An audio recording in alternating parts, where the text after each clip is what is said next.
Hello everyone, I am Surround the Awesome, and I'm back, and I'm ready to look at some more r/NiceGuys. But before I get started, two things. One, there's the GoFundMe that I found in my Instagram, where this cat here needs ear canal surgery, and they do need funding because pet insurance unfortunately costs a literal arm and a leg. And if you'd be so kind as to donate, that would be great. Any amount would be appreciated. I even got permission from the person who is running this GoFundMe in their Instagram. I do have the message here to show that I have permission, and I'll leave a link to the description below for their Instagram and their GoFundMe. And also, if I can't convince you to like, comment, and subscribe to this video and to donate, perhaps this picture of my cat fighting a tissue will convince you. Without further ado, let's get to this. So his first post here says, "I'm a top-of-the-line executive.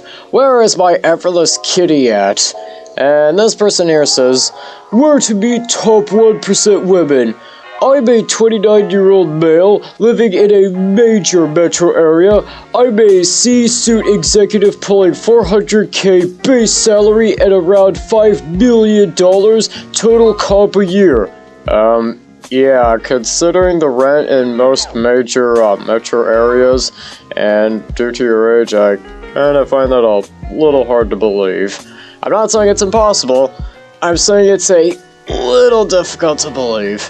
Anyways, this person goes on to say, "I've been looking through the dating apps, Bumble, Hinge, etc., and while I don't have any trouble meeting women from there, I haven't found myself anyone there worth pursuing.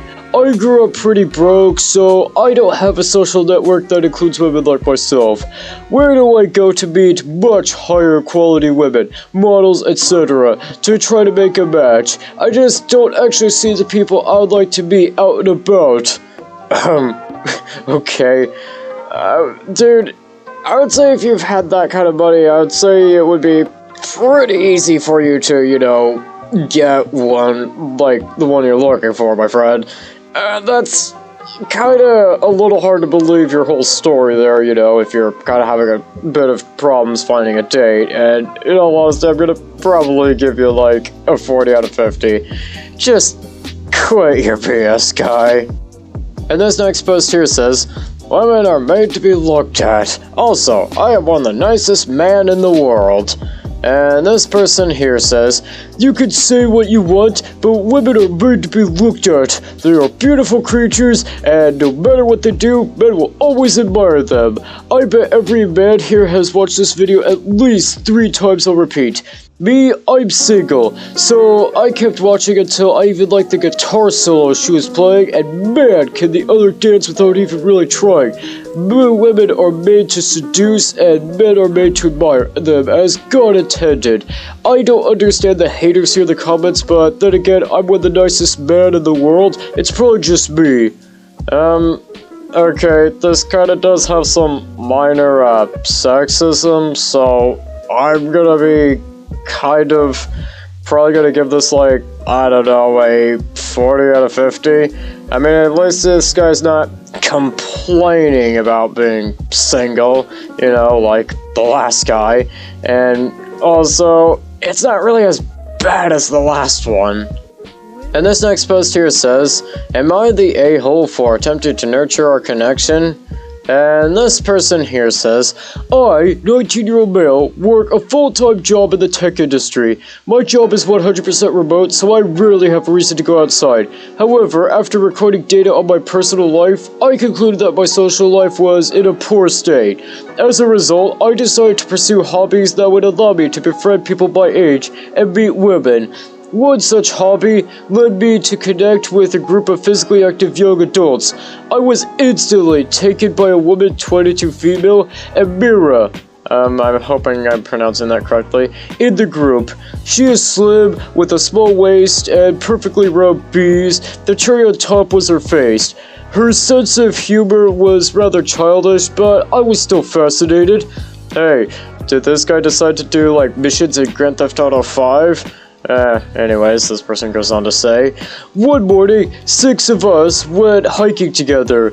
We decided to hold a mini competition. We'd go off into pairs to choose 3 different routes to complete the trail. Whichever pair completed the trail first would be crowned the winner.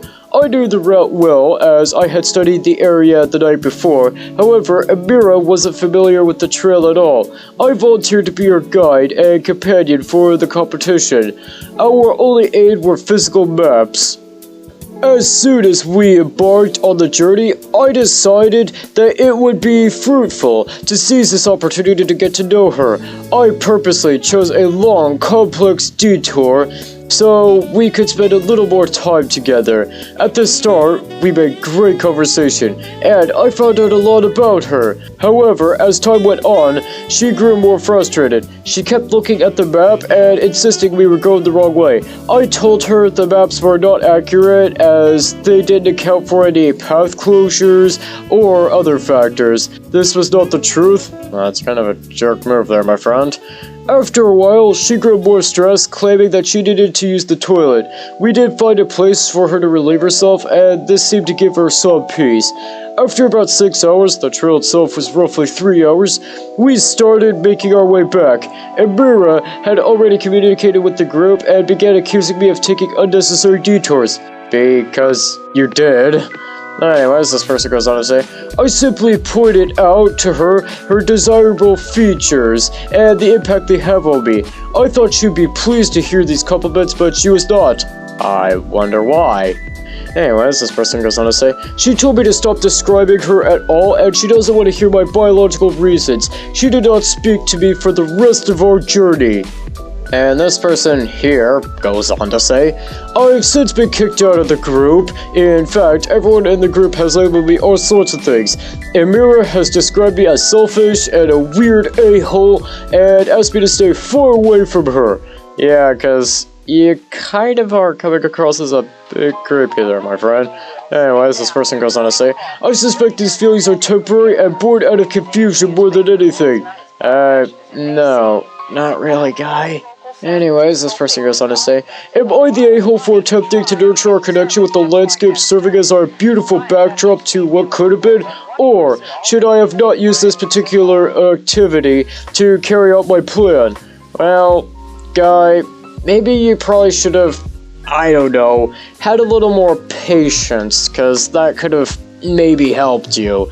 And I'm gonna probably give you like a 50 out of 50. You went about it in all the wrong way, okay? And you definitely did need to have been a lot more patient.